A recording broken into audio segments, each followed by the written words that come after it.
This episode of Bend the Knee is brought to you by Ghost of Harrenhal, whose words are, "Bespeak my endless wrath."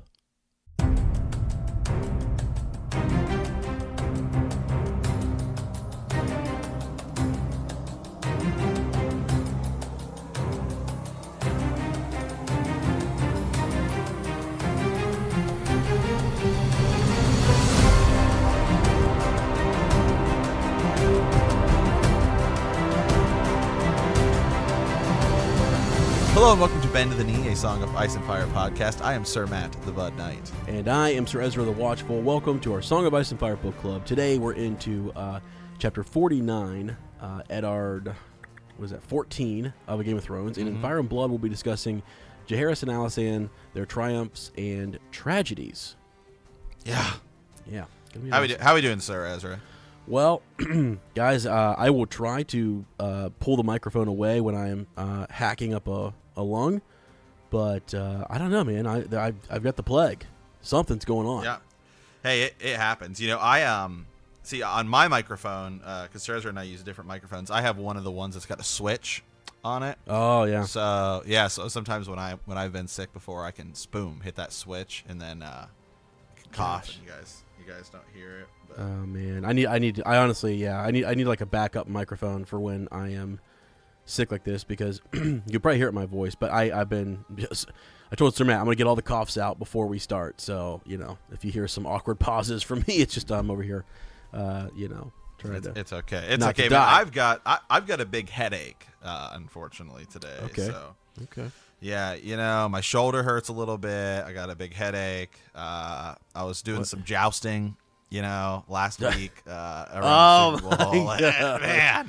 Oh yeah. Man. Wow. Yeah, my head's a little wrong. Yeah. You know. Yeah. Got some burns. I got a lot to take care of here. So, man, the Bud Knight just got wrecked. Yeah. Yeah.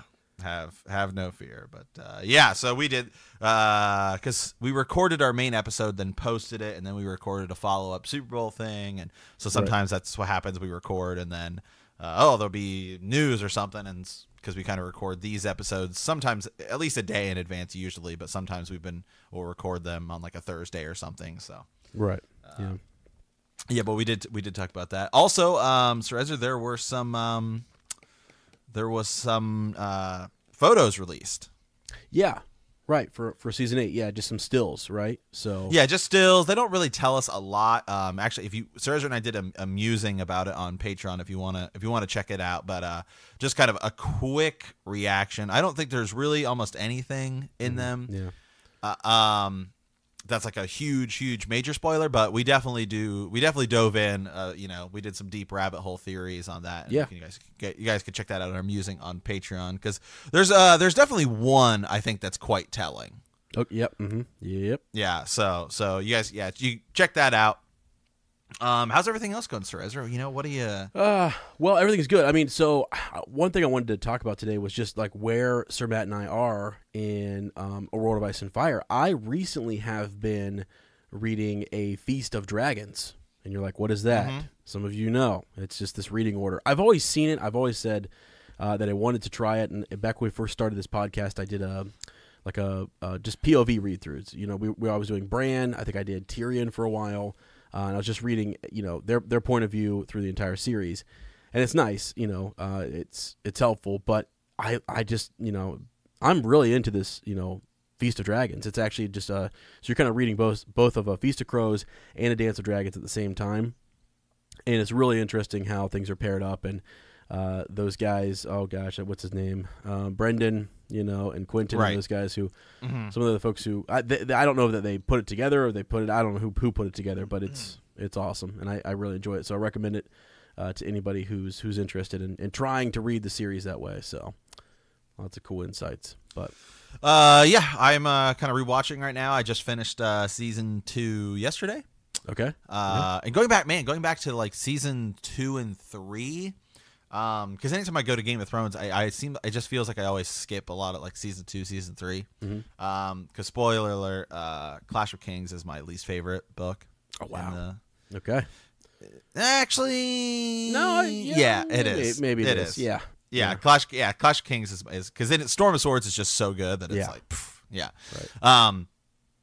and I think that in the show as well. But yeah, so just finished that, and also I have been playing Reigns Game of Thrones. We talked about this a while ago, and I didn't really know what it was at the time.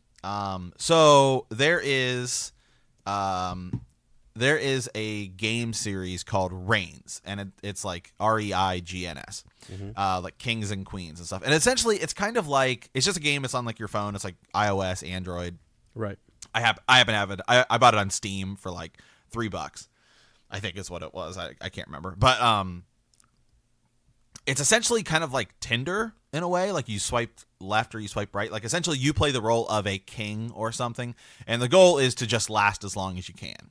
And so you're presented with options, and it'll be like somebody comes forward and it'll be like I was playing as Daenerys, and like Tyrion comes forward and he's like, there's people rioting in the street. Like, what do you want to do? Do you like leave them alone, or you can like, you know, send out Drogon to just just disperse them or whatever. And so like it's typically always bad. Like it's always like you're pleasing one person and making someone else bad. So you kind of like have this little meter, and you kind of want to, you know, make sure have everyone pretty good. And the idea, I think it's just you laugh. It's not like a win or lose thing. It's just you just try to get like a high score, right? Like as many turns as you possibly can survive. Yeah. And so like it's okay. It's not, you know, I think it'd be a fun game if you're just, you know, like on a bus or a subway, or you know, like you just got some time to kill on your phone. And so that's like the regular Reigns game. So this version, I think it's a HBO partnered with them, and it's like a skinned, you know, Game of Thrones version. It's the same game. It's just Game of Thrones themed. So I was playing as like Jon Snow, and it's all like season 8 stuff. And there was a lot of stuff in there, and I know they just like probably made it all up, but I'm just questioning. I was like some of these options you're presented with, I was like, wait, is this like gonna happen in the show? Like who wrote this? Like where did this come from? Because it's like, you know, I'm playing as Jon Snow, and it's like Daenerys comes and she's like, oh, like I want to stay here with you, but I have to go back to Marine and take care of stuff. And I'm like, wait, what is happening? Like what is going on? Yeah. And I don't think it's, you know, canonical at all, but it's just interesting. And I don't know. I was playing it the other day just because I know it came out like a month or two ago. We had talked about it. Right. And so no, I'm thinking about doing a let's play of it and posting it to our YouTube. Yeah, that'd be cool. Just kind of sit around and play fun. It's kind of fun. I don't know how much it cost normally. Actually, I can't tell now because I'm looking at my Steam account, and once you buy something on Steam, you can't see the price. But yeah, my guess is it's like $2 or $3. I don't know. I can try looking it up here on Android, or give me a second. But no, that's cool. So yeah, I think were there spoilers? Yeah, that's what we want to know. $4. $4 is what it is. Okay. Yeah. That's not bad. Yeah, and so I mean, like, you know, you can play as like Tyrion, as like it's a King Tyrion, and like, you know, so like every person can play as like a king or like a queen or whatever. You can play as Cersei. Can you play as Beric Dondarrion? I mean, I don't know. I'm just kidding. Yeah, I want to see what some of the things are. Yeah, and so it's like one of the things is like when you're playing as Daenerys, Jon Snow will come up to you and he's like, I have to go back to Winterfell now, be safe. And so you can swipe like left or right. And right is like, I'll miss you, and left is like, no, stay. And it always changes. It's not like actual like Tinder, you know, whatever, where it's like, you know, you swipe right to like say yes and left to say no. Gotcha. Yeah, but yeah, I mean, I don't know. It's kind of fun for like $4.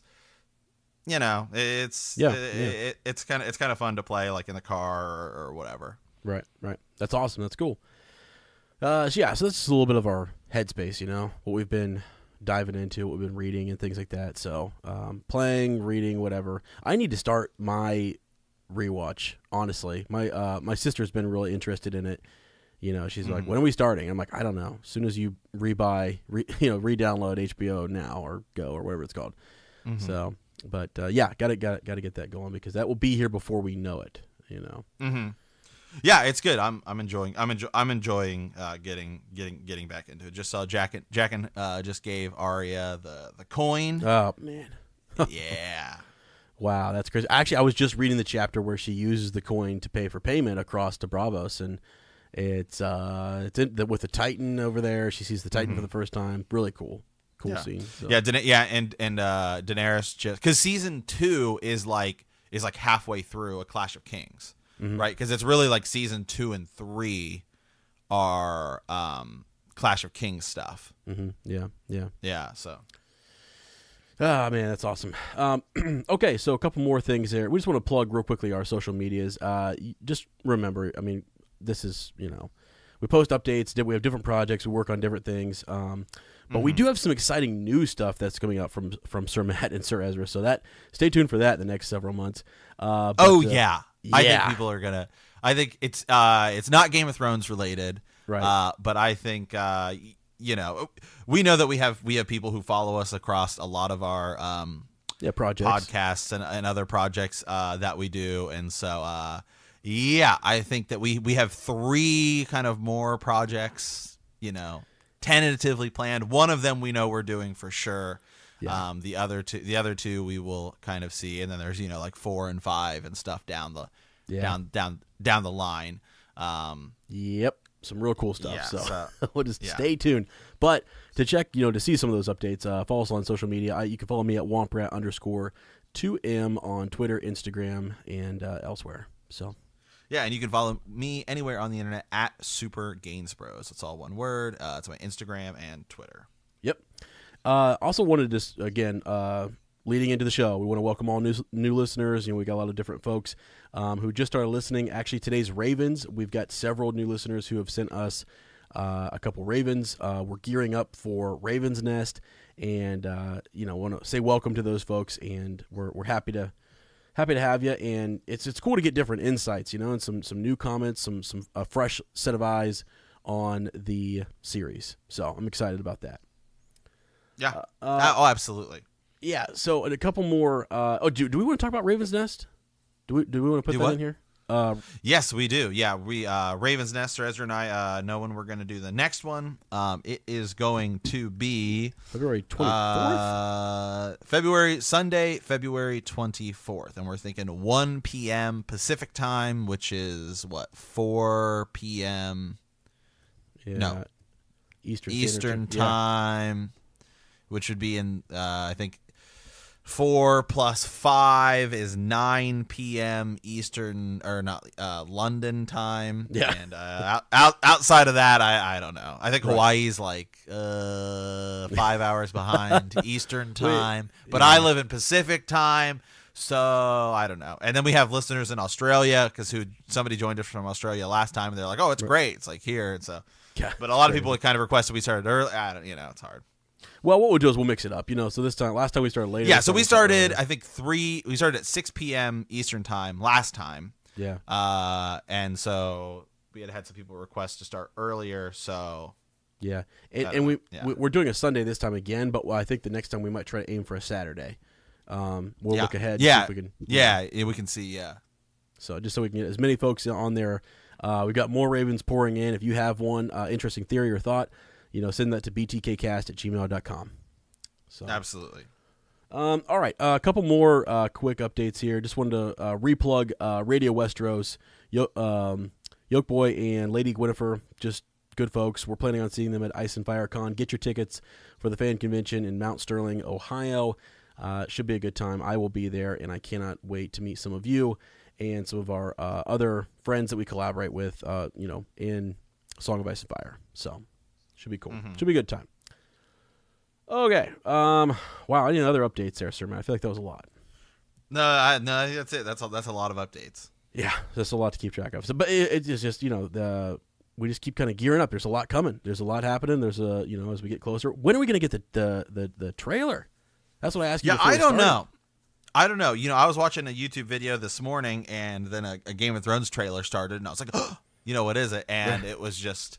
It was just a teaser, some new HBO teaser, but it's all old footage, So yeah, you have those as well, where they're putting together commercials and stuff, but it's all old footage. Right.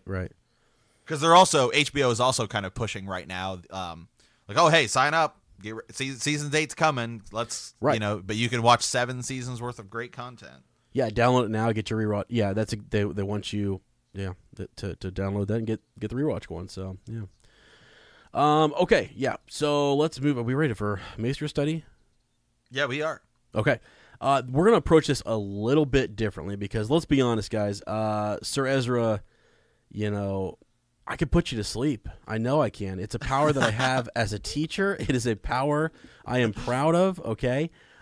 It's like when we're talking, I get super passionate when we talk about A Song of Ice and Fire, the main series, and there's really epic moments, and you get super pumped, But man, when you start talking about history, I can just drone, Yeah, Woo. I mean, you can't, and it gets real old real fast.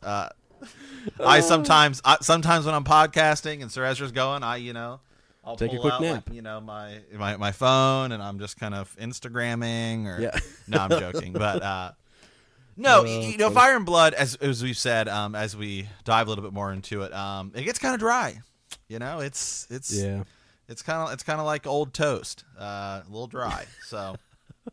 Oh my gosh! But this week's chapters actually has some pretty crazy stuff in it. Yeah, it does.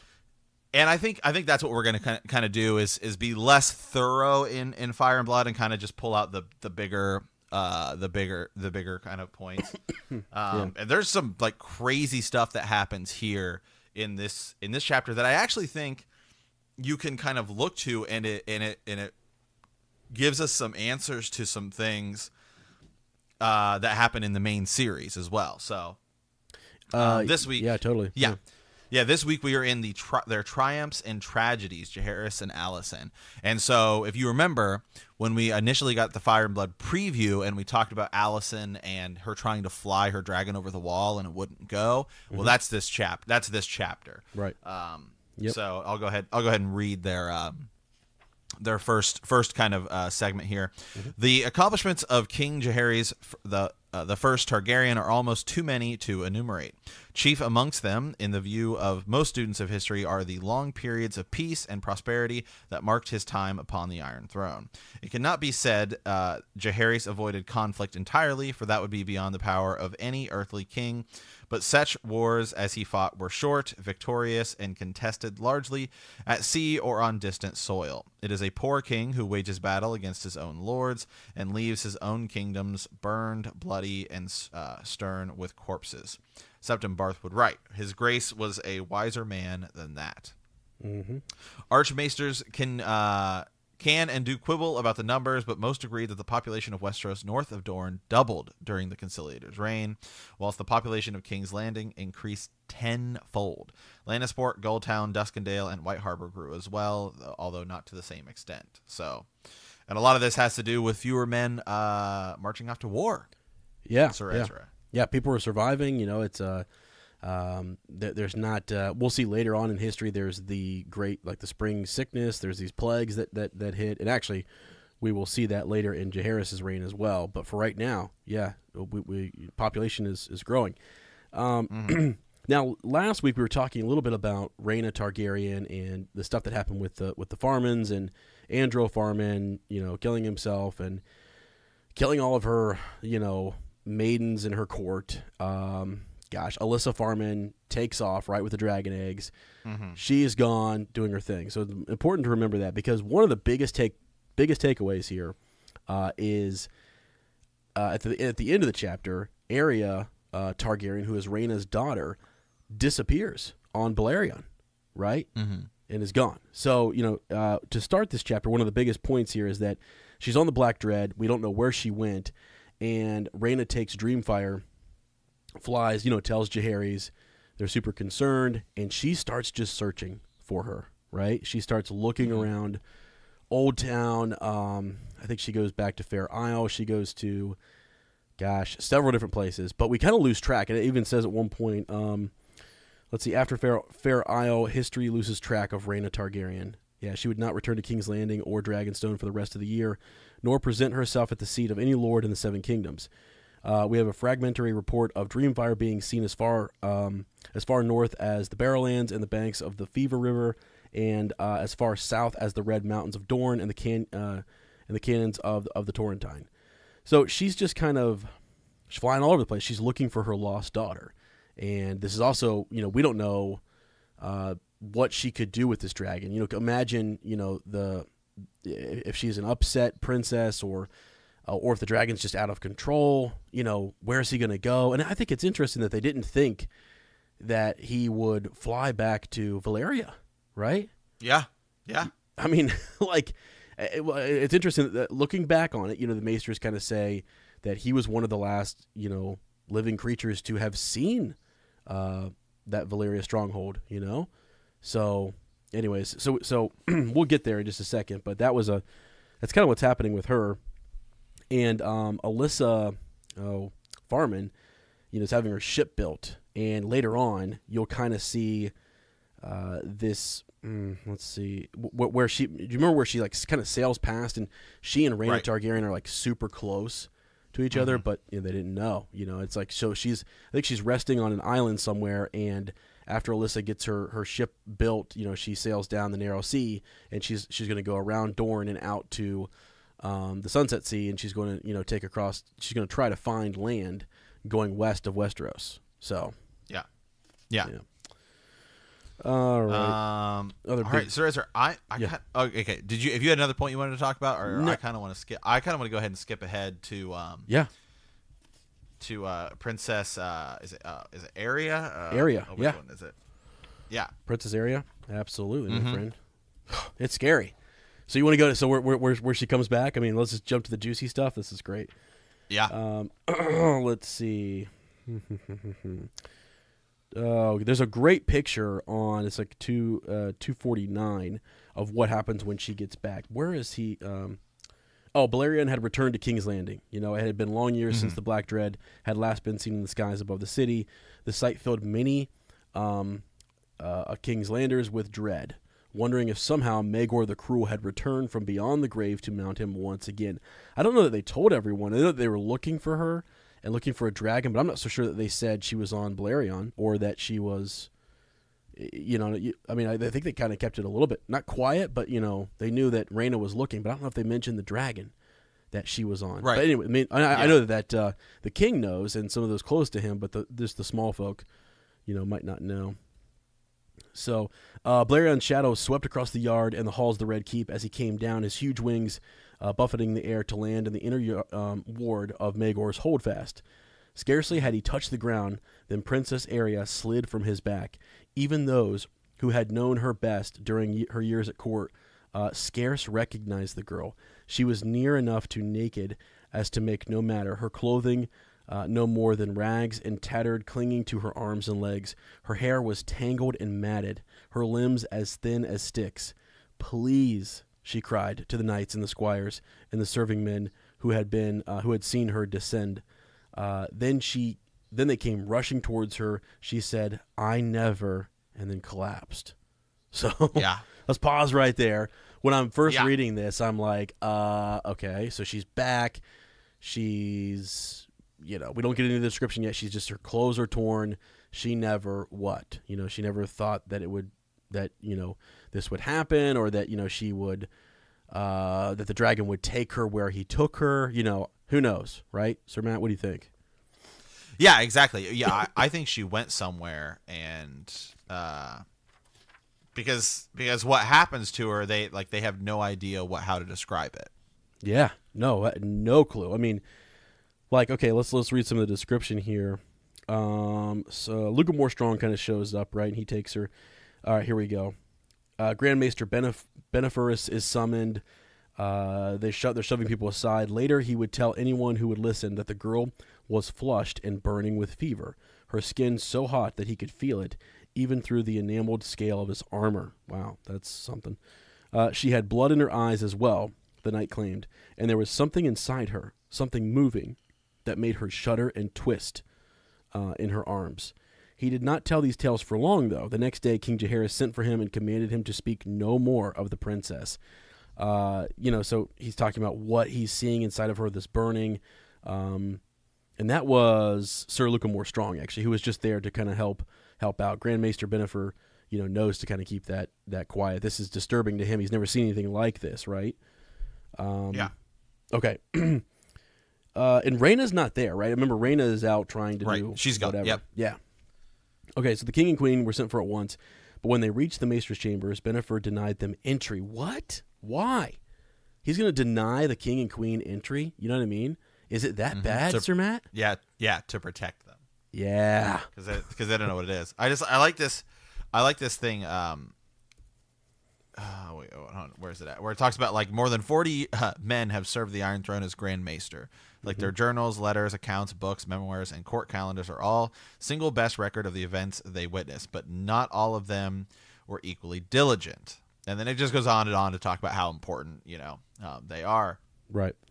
And it says, and yet in all of Bennifer's writings, there is not a single word to be found concerning the return of Arya Targaryen and her stolen dragon to King's Landing, nor the death of the young princess. Fortunately, Septon Barth was not so reticent. I don't know what that word is. Yeah. In his own account, we must now turn. Barth wrote, "It has been 3 days since the princess perished, and I have not slept. I do not know that I will ever sleep again." And then it goes on here, and it's like we have told the world that Princess Arya died of a fever, and that is broadly true, but it was a fever such as I have never seen before and hope never to see again. The girl was burning. Her skin was flushed red, and when I laid my hand upon her brow to learn how hot she was, it was as if I thrust my hand into a pot of boiling water. Yeah. There was scarce an ounce of flesh upon her bones. So gaunt and starved did she appear, but we could observe certain swellings inside her, and her skin bulged out and sank down again. As if, no, not as if, for this was the truth of it. There were things inside her, living things, moving and twisting, mayhap searching for a way out, and giving her such pain that even the milk of the poppy gave her no secrece. We told the king, we must surely tell her mother that Arya never spoke, but that is a lie. I pray that I shall soon forget some of the things she whispered, though her cracked and bleeding lips. I cannot forget how often she begged for death. Yeah. And poor thing, like if you look at the photo, it's like, why not just? I mean, at some point, like it might have been a mercy, and you can see in the photos, how burned up she was, and then you can see what looks like these worms that are wriggling, around and through her, almost like small miniature snakes, creeping through her body, just burning her, right, consuming her from the inside out, and. So it says, the maester's arts were powerless against the fever. Her flesh grew darker and darker and then began to crack until her skin resembled nothing so much. Seven saved me as pork crackling. Thin tendrils of smoke issued from her mouth, her nose. It's awful. I mean, it says like she's cooking from the inside out. So, we had a theory, it's been a while ago, Sir Matt, but someone was saying, is this someone who maybe blew Dragonbinder, the horn? From Valyria. Tried to have more control over. Yeah, over the Black Dread, yeah. Over the Dread. Right. Yeah. And I can see this. So we think, it's theorized here that we believe, right, that she went to Valyria, right? That's where he took her back to. It was destroyed. We know that there were, Daenerys the Dreamer, right? Foresaw some people, that, So I'm reading right here is that a lot of people are saying that she went to Valyria, and just some of the food or the air content or whatever in Valyria she wasn't able to handle it. Yeah, that could be. It's like what got into her? Was it a parasite that got into her that's squirming around? Because let's skip over here a little bit. You'll see. Okay, he goes on. So Septon Barth goes on to talk about the shock Okay, here we go. Okay, I thought that was the most hideous thing that I should ever see. So her cooking and burning and the smoke coming out and her flesh turning black. But he says I was quickly. Disabused of that notion, for a worse horror was awaiting me. That came when Bennifer and I lowered the poor girl into a tub, covered her with ice. The shock of that immersion stopped her heart at once. I tell myself, if so, that was a mercy, for that was when the things inside of her came out. The things inside came out. So the things Mother have mercy. I do not know how to speak of them. They were worms with faces, snakes with hands, twisting, slimy, unspeakable things that seemed to writhe and pulse and squirm as they were bursting from her flesh. Some were no bigger than my little finger, but one at least was as long as my arm. What? Yeah. You know? So, right. So remember, it's believed that they have like dragon blood. Like, and remember, if you go back to like Valyria, all that kind of stuff, Mm-hmm. like there's actual dragon blood in them. So, down the line, I don't know. But this I read as I read this comment here. This is on the Free Folk Reddit. People are talking about it. And so this guy's saying, I think it's an analog to Drogon / Dany. He says where Dany hops on a dragon to ride, is accepted by the dragon, but she has no idea how to control it. So the dragon takes her to the place he's familiar with, which is the Dothraki Sea, right? That was his birthplace. Yeah. Mm-hmm. So similar here is Balerion was born in Valyria, and so takes Princess Arya here back to Valyria, and so something happens to her there. Yeah, exactly. And it's just sort of what would cause her? Is it, like you said, is it just the environment? Because this is in the histories, right? Euron Greyjoy goes there supposedly and comes back with Dragonbinder, the horn, and so that's where some folks have said maybe there were other horns there that tamed dragons, or just artifacts that she shouldn't have touched, or creatures from the earth that we haven't encountered or seen or whatever, and they infested her body. Who knows? It's kind of a mystery. But it's something else. So, he says they died. Though once they got out of her body, Septon Barth is kind of clinging to the fact that they died. Thankfully, they were creatures of heat and fire. They did not love the ice. Oh, no. One after another, they thrashed and writhed and died before my eyes. Thank the seven. I will not presume to give them names. They were whores. So you're right. And she's gone, but she's not forgotten. They hold all of the ceremonies and what have you, but she is hideous. I don't even know if they let the king and queen see her body. Trying to remember if they did or not. Oh, the princess was missing for more than a year. Where could she have gone? What could have happened to her? What brought her home? Was Balerion the monster believed to haunt the Velvet Hills of Andalos? Because remember, there were rumors before this that over in Andalos there was a dragon burning and killing folks, but we really think that was... Jaehaerys actually sends men there, and they ended up getting captured and killed, and it was just a ruse to kind of get some men out there to harm them and to steal from them. Did his flames start the fire that swept across the disputed lands? Could the Black Dread have flown as far as Astapor to be the dragon in the pit? No, and no, and no. These are fables, right? So yeah. Oh, okay. Hold on a second here. What do you got? As I do some research here on this chapter. Yeah. This is why I love Reddit, because sometimes people have broken this stuff down. Yeah. There are two people whose skin is described as pork cracklings and emitting tendrils of smoke. Uh-huh. Arya Targaryen and Victarion Greyjoy's black arm. Right. Arya. The simplest way to say the poor child, this is from Fire and Blood. The simplest way to say is that the poor child was cooking from within. Her flesh grew darker and darker and then began to crack until her skin resembled nothing so as much. Seven saved me. As pork cracklings, thin tendrils of smoke issued from her mouth, her nose, even most obscurely from her nether lips. By then she had ceased to speak, though the things within her continued to move. Her very eyes cooked within her skull and finally burst like two eggs left a pot of boiling water. Mm-hmm. Ugh. This is from Dance with Dragons, Victorian. Mm-hmm. The arm of the priest had healed, was hideous to look upon. Pork cracklings from eyebrow to fingertips. Sometimes when Victarion would close his arm, his skin would split and smoke. Yet the arm was stronger than it had ever been. So what do they think causes? What are they saying? I'm saying Dragonbinder, right? Yeah. That's Yeah, that's where I think a lot of folks are leaning towards.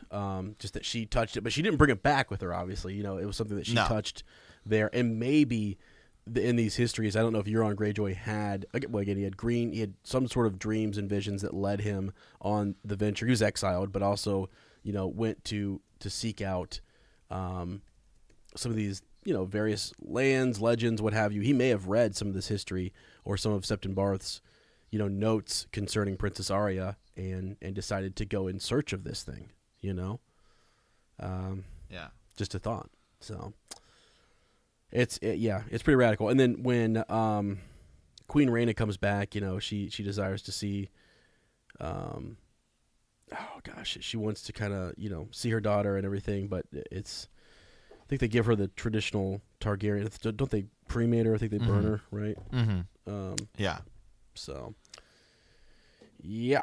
All right, we could probably anything else on that. I mean, I'm sure we're gonna have theories and thoughts and folks who have. No, that's fine. We can move on. We still got the wall to get to and some other stuff as well. Yeah. So you want to jump? Should we go to just the wall? I mean, that might be. Yeah. Go right ahead. I'm quickly kind of gazing over here, Victorian, and trying to see the connections. So.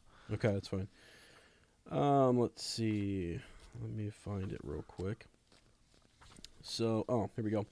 Yeah, this is where Queen Alysanne.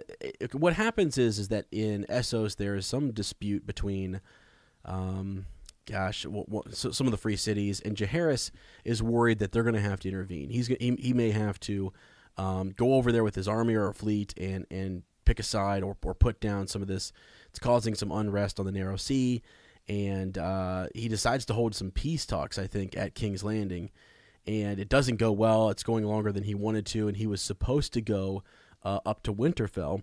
And instead, he decides to send Queen Alysanne on ahead. And Alaric Stark is the one who is there. He's he's stern.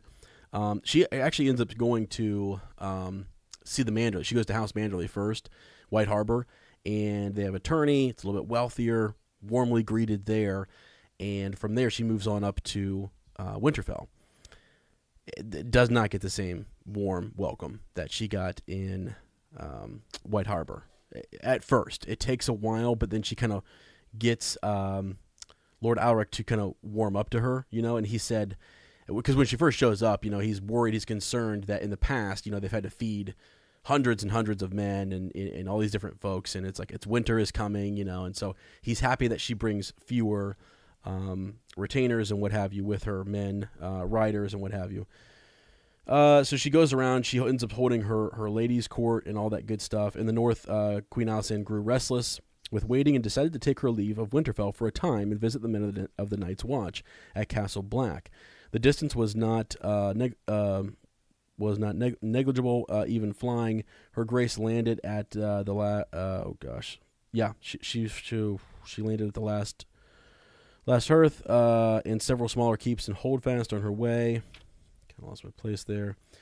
They were worried, they were concerned about her safety there because of the poor fellows and the warriors' sons who had been up there before, and we had to put down an uprising, and so they're concerned about her safety up there, but she feels like she's going to be fine. And she goes and speaks with the Lord Commander and hears him out, kind of just hears, what is it that they're doing? What are some of the concerns beyond the wall?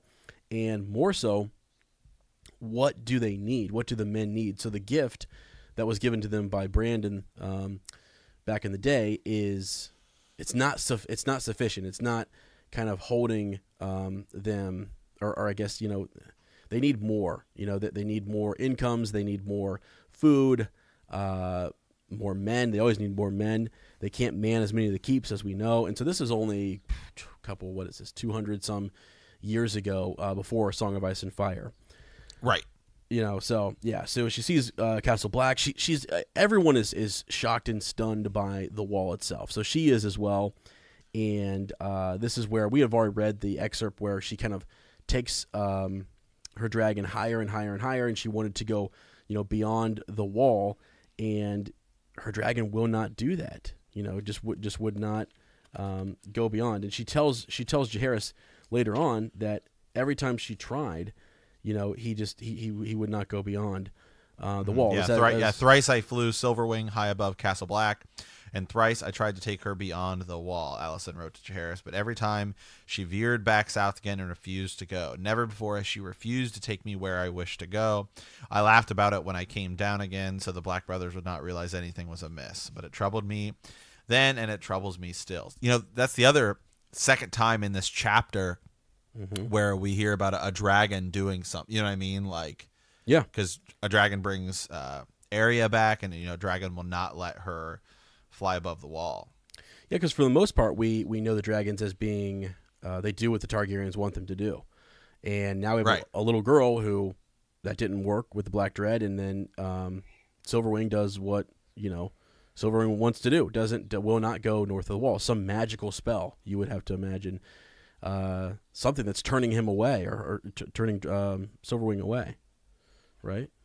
So. Right. Yeah. And the question is, the thing I think about is, in the show, we obviously see Daenerys fly above the wall. Like she flies beyond it. But that doesn't mean that's how that's going to happen in the books. And that, then the Night King in the show gets Viserion, and then he, uses Viserion to destroy the wall. Again, that may not be at all how it happens in the books. Mm-hmm. I kind of think it's not going to, right? I mean, this seems to be an indication that the dragons, maybe can't fly over. Maybe they can fly around it, perhaps, but they choose not to fly over it. Or maybe she would have forced it. Maybe it would have worked. Eventually, she could have enforced her will, but I don't know that she wanted to, and it's kind of strange, So that was a big takeaway. The other big takeaway there in the north with her is simply that she goes to Molestown, and she hears, she holds a women's court, learns about some of this stuff that happens to the women up there. Is this the beating? Is this the one with the beating? I can't remember if this is it or not.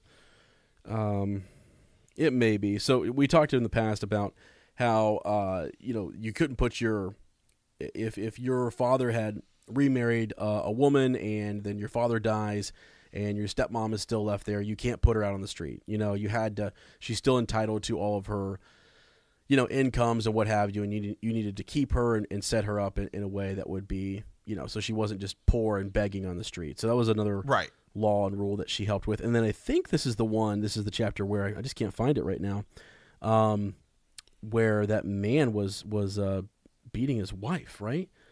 In Molestown. She ends up going there. I'm almost positive it is. Yep. I'm almost positive. I just can't find the passage. So anyways, to summarize it though, I think he almost, does he kill her? Doesn't he actually kill his wife there? Or he caught her being unfaithful or something, I think, and he ends up, beating her or whatever. I'd have to find it again, honestly, guys. I can't remember. It's been a while since I've read that part. But yeah, she continues to hold her women's courts, and, that's good. That's good Queen Alysanne doing what she does, and it's a good thing. I think those are the two big takeaways we wanted to have from this chapter. Mm-hmm. So, the last thing, I almost forgot. The new gift.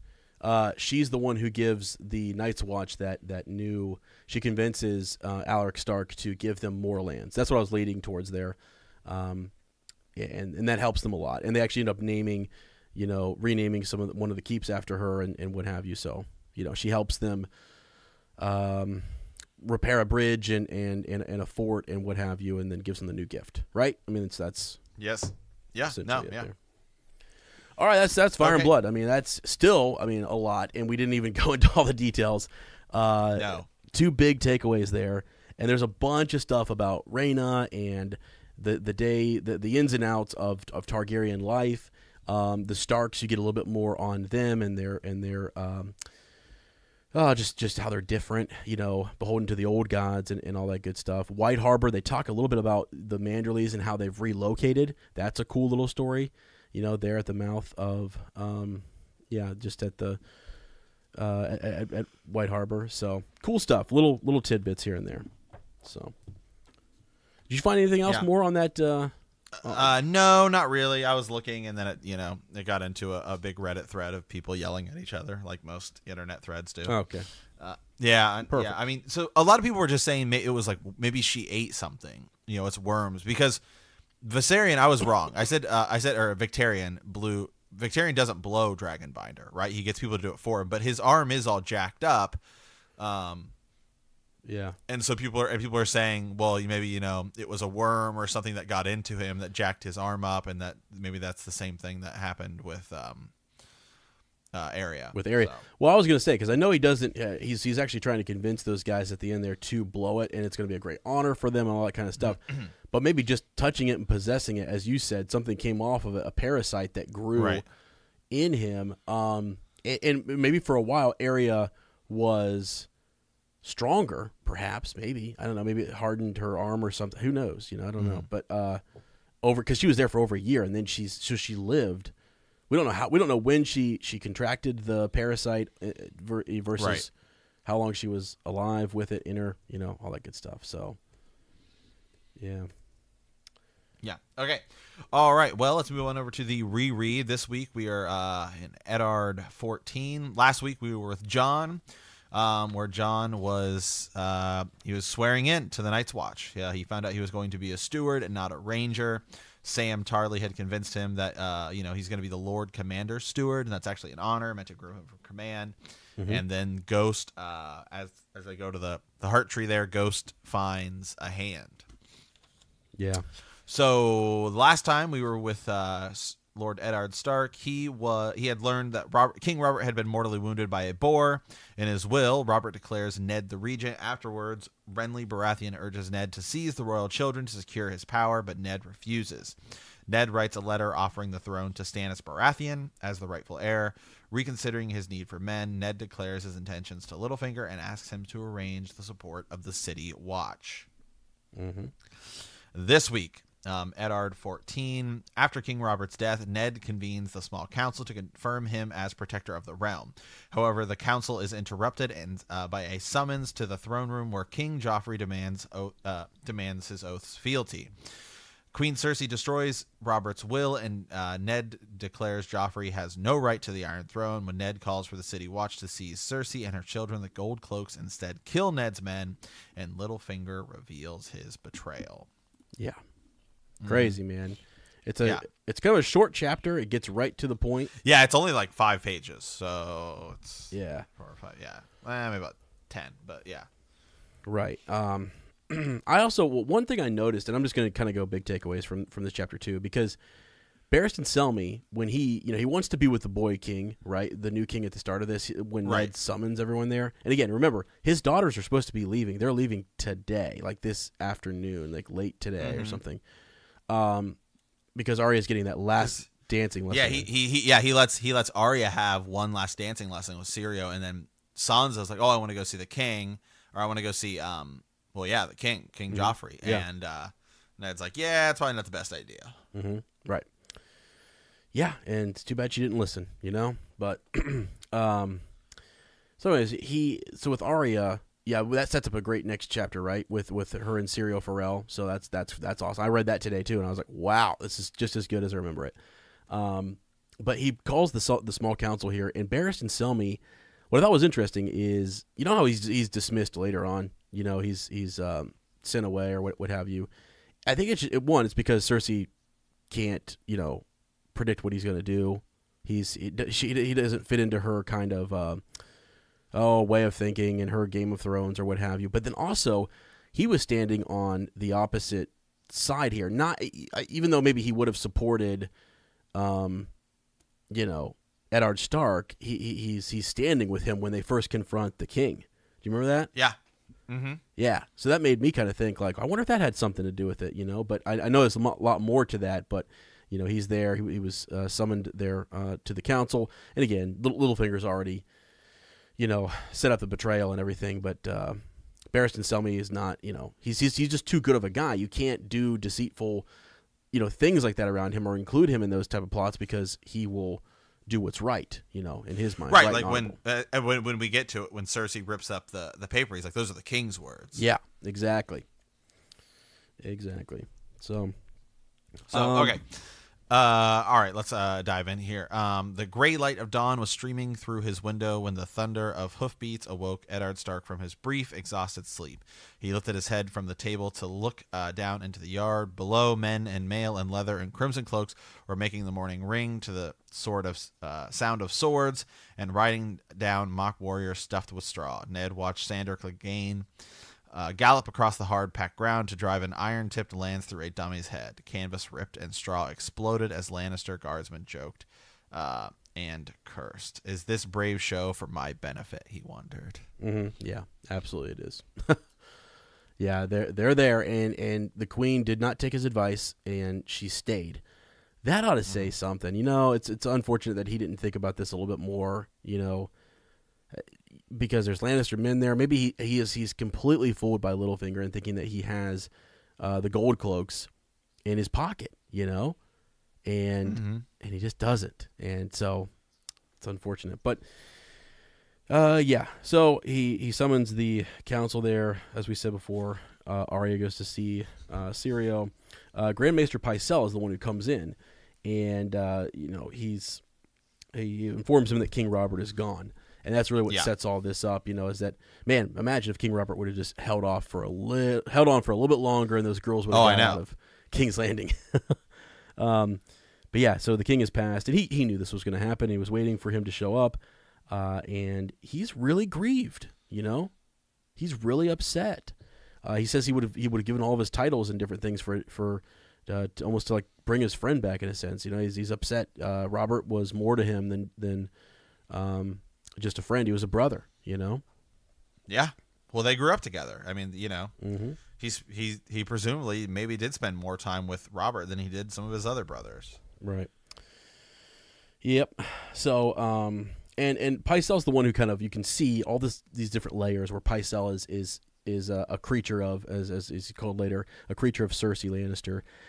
He's trying to put off a gathering of the small council. And, because Eddard tells him, to send word, get the council together.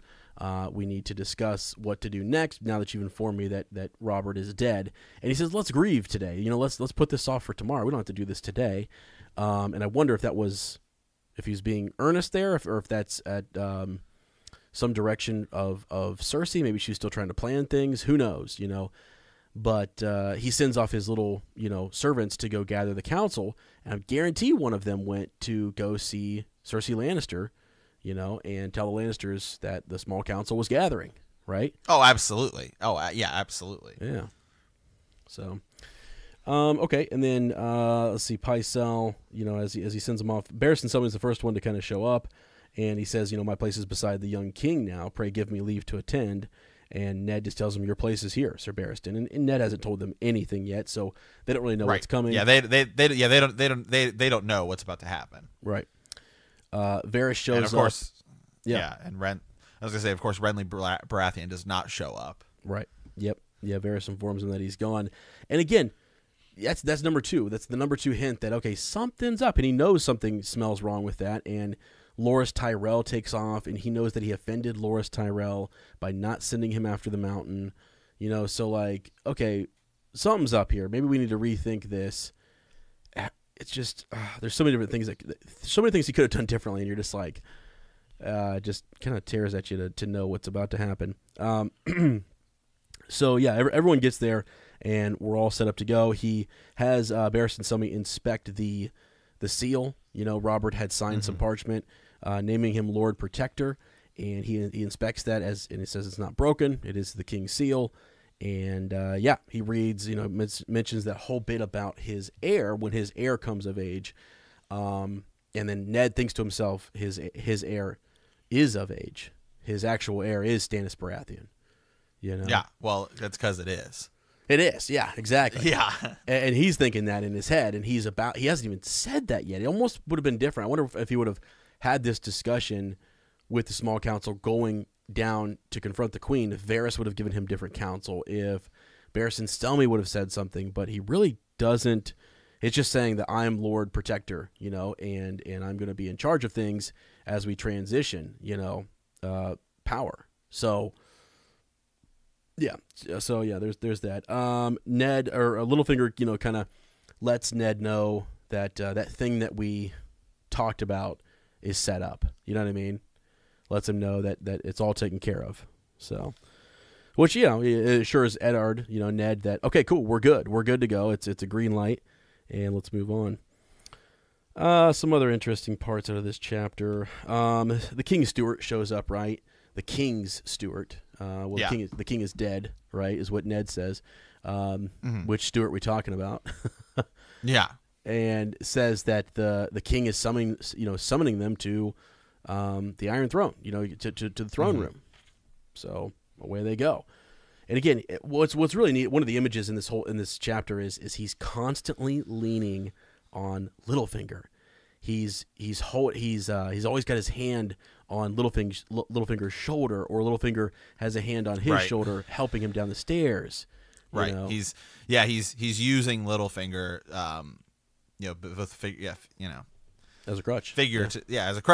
As a crutch, and it's ultimately what bites him. Yep.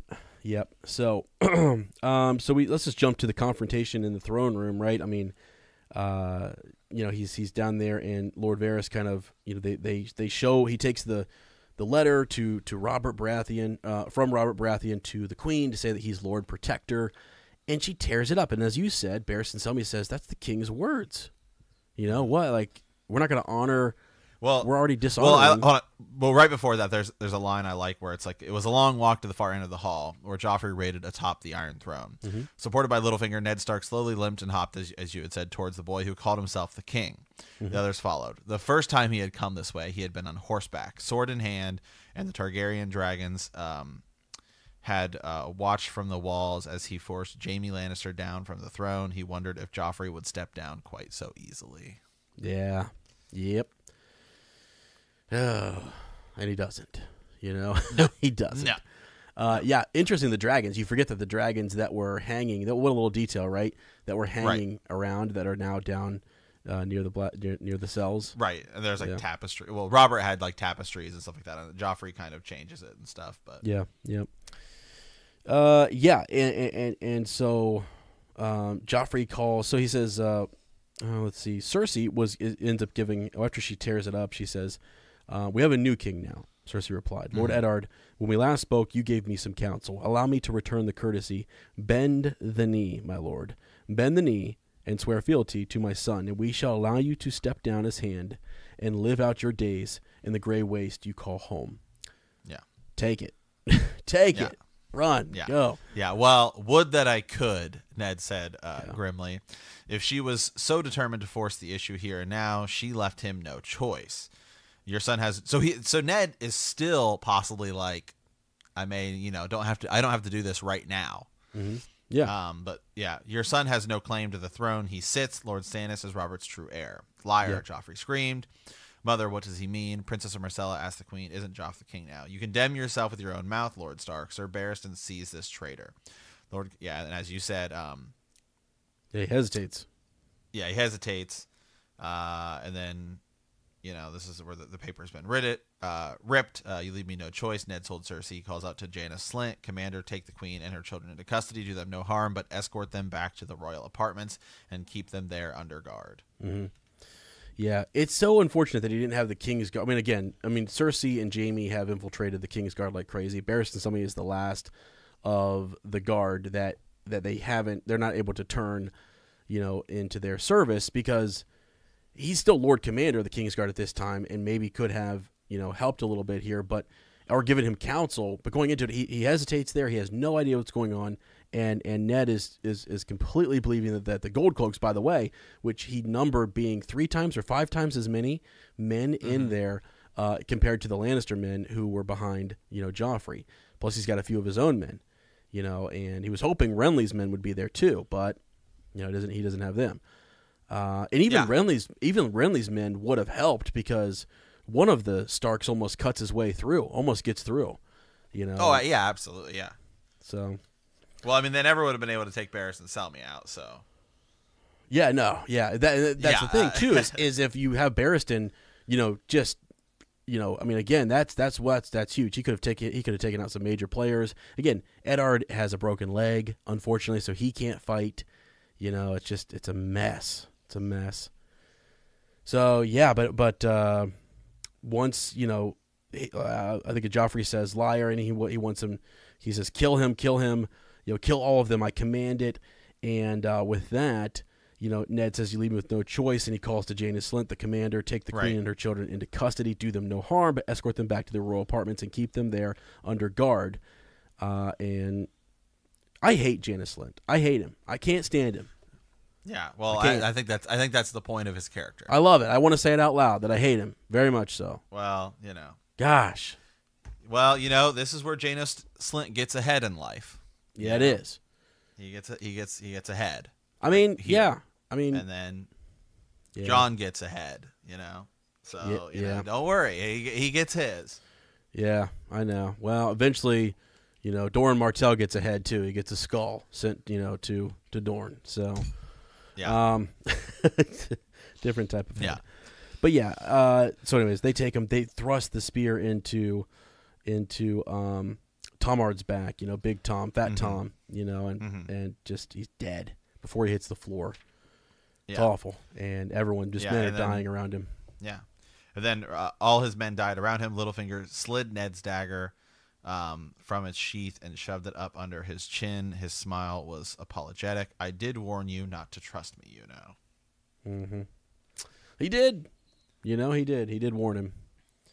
Mm-hmm. So, gosh, so crazy. But yeah, so here and this starts me to think. So I just watched season 2 yesterday. Yeah, I just finished season 2, and so season 2 of Game of Thrones ends where same thing in the books. Where Marjorie comes to court and Joffrey and everyone says, okay, I'm not marrying Sansa anymore. I'm marrying Marjorie. And she's walking out. And then Littlefinger comes over to her and kind of starts talking to her and talking about how he could get her north and stuff like that. And so now I'm thinking, was Littlefinger's plan all along, hey, if I could get Ned out of, I mean, not all along, but, I think he kind of schemes as things go. Mm-hmm. If I could get Ned Stark to be Hand of the King, then I could get Ned Stark killed. And if I start this war with, the Lannisters and the Starks, get the children separated, and then, Sansa becomes a bargaining piece. And it's like, look, now Littlefinger can be the one who saves Sansa, right? And gives Sansa back to Catelyn Stark. And then suddenly he's like this hero. And that's how he gets Catelyn Stark or Tully, Yeah. It's all a game to get her. Yeah. What are his true ambitions? What does he want? And yeah, I think you might be right. I think you might be right in a lot of that. Yeah, he wants power. He hates the Starks because of the scars that he has in the duel that he fought. And he loves. This is the only woman he ever loved, right? He tells Lysa that Cat was the only woman he ever truly loved. So, and now he has her daughter, and he sees a lot of her. He's raising, her daughter as his daughter, and loves her at the same time. So it's crazy stuff there. So, all right, my friend. Hey, I was just doing a little, search through A Dance of Dragons with the Iron Suitor, and looking at some of the stuff that Victarion is going through when he is on his way. He's called the Iron Suitor, as you had mentioned. And it does mention that Euron's gifts are poisoned, right? He reminded himself, all the time here. And so, yeah, there's a lot where they talk about the things that he brought with him, to the queen and all this stuff with Dragonbiter nearby. So I'm going to get to the bottom of it. We're going to look this up after the show and keep looking into some of that, because I had forgotten that little tiny detail. But all right, my friend, let's move into Send a Raven, right? Mm-hmm. Okay, yes, sir. So we have a couple Patreon comments here, some folks who had hit us up in our most recent Green Dream episode, Cold Hands, talking just about Benjen Stark and how Benjen versus Sir Duncan the Tall. We're not going to spoil a lot of it, but I just want to read some of the comments here. We had Peter had made a note just that he's not sold on Cold Hands being Benjen, and we had kind of mentioned some of that in the episode. Sir Matt went into detail about that. and also noted that that Gurm denied identifying Benjen as Cold Hands to his editors. So just more little tidbits, about his identity and who Cold Hands could be. He died long ago. They killed him long ago, so it seems like that would not be Benjen. And yeah, it's a good episode. You guys should go check it out. There's some cool thoughts there, and we love getting more comments on the theory. So yeah, just a couple quick ones there. I think this one. Let's see here. Oh no! We had a few more. Where are they at? I lost track of them here. Anyways, let's move on to Josephine Reeds, who is a new listener actually, and has really enjoyed the podcast and the personalities. Well, the personalities of the hosts. That'd be you. Yeah. Mm-hmm. I find it interesting that so many people seem to focus on Jon Snow being a hidden Targaryen in the books, when there are facts that point differently as you get to the later books. And yeah, that's why there are so many other different podcasts out there and YouTube channels that believe there's a different outcome. There's a different theory that he's not a Targaryen, Sir Matt. Mm-hmm. We've talked about that. We've entertained those, right? Yeah, we have. Yeah, we talk about that a lot. That's like the question, right? Yeah. Yep, it is. Yep, that and Young Griff. So it's nice because we have some who are just like matter of fact, R plus L equals J.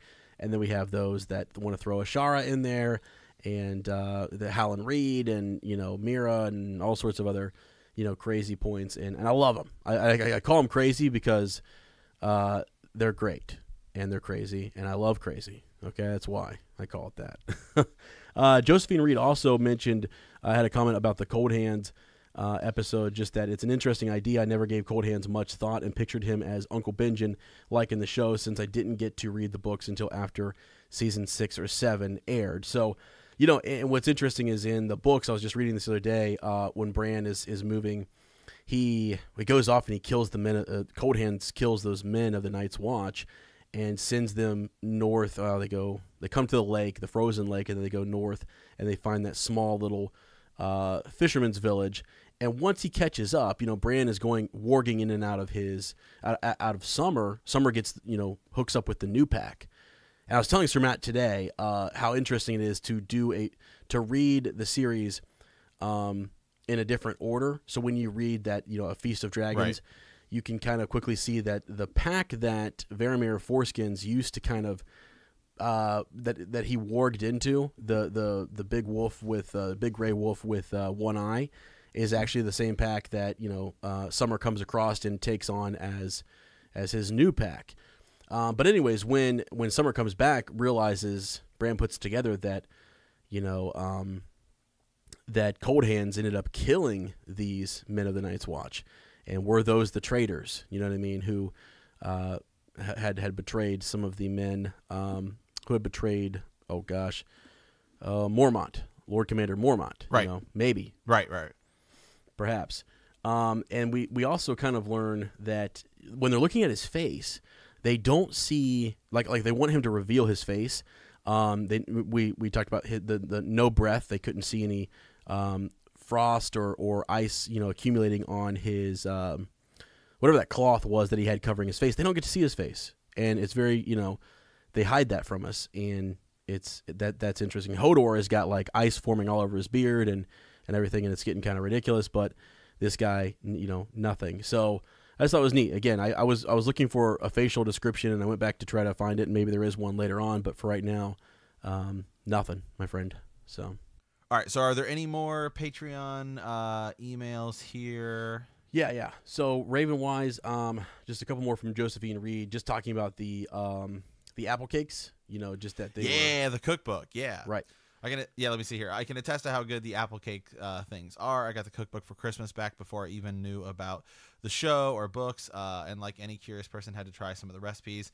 I, of course, had to try making them in the old-fashioned way. They didn't come out looking the best, but they tasted good. Yeah, and that's kind of how the cookbook goes. If you look at the picture, a lot of the older ones, these are recipes from like the 1400s. Mm-hmm. Yeah. Yeah, that was a cool little reference, I thought, I love when people can. Is she one of the ones who's posting the food that she's making? Who was doing that? Yeah, people. Lady Sarah Ruth, I want to say, is definitely that's right, was doing posting that. a bunch. Yeah. Okay, cool. Awesome. Another one here. Yeah, Lady Cat, actually, shout out to her. We haven't heard from her in a long while. Just wanted to say hello, good sirs. Thank you for the podcast. I've been listening since July of 2018. I look forward to the episode each week, and I love the sense of community here. Lady Cat from the Kingdom of Houston. Yeah. Well, thank you, Lady Cat. We appreciate it a lot. Yep, we do. Absolutely. Good to hear from you. It's been a while, so yeah. Okay, my friend, I think that is that's it. We have Man the Wall now, and then we'll kind of close up here. Hopefully we get some trailer news coming up soon and what have you. Next week's chapter, both Fire and Blood and Game of Thrones are awesome. I think this is one of Sir Matt's favorite chapters coming up, actually. Yeah. So, all right here. Well, on Man the Wall, this is where we plug our big patrons. What tier is that, Sir Ezra? That is our Bannerman. Our Bannerman tier. That is correct. Yeah. Yes. Lord Jason of House Ross, Lord Hunter the Foulmouth, Lord Amanda of House Richardson, Lord Adam the Young Bull of House Parker, Sir Peter of House Whittingham, the Ghost of Harrenhal, and Lord Thanos of House Titan. So thank you guys all so much for your support on Patreon. It's very, very, very helpful. Sir Ezra and I are able to, we're both kind of making some equipment upgrades and stuff like that to help improve the show. That's kind of where, what I've been doing recently. So. Yep, same here. So, yeah, we really appreciate that, and I do have some exciting news coming up about, hopefully, we'll see, with our friend, the Ghost of Harrenhal. So that we will keep close to the chest, but it's coming out soon, so stay tuned for more there. Awesome. All right, well, we want to thank you for playing the Game of Thrones. On our next episode, we will be discussing Chapter 50, Arya 4. Wow, that's crazy. That's crazy. It's easy to say it's Chapter 50. Yeah, it's crazy. If you like our podcast, don't forget to subscribe, like us, write a review, leave a comment, or send us a raven at btkcast@gmail.com. We will see you in a week, and remember that winter is coming.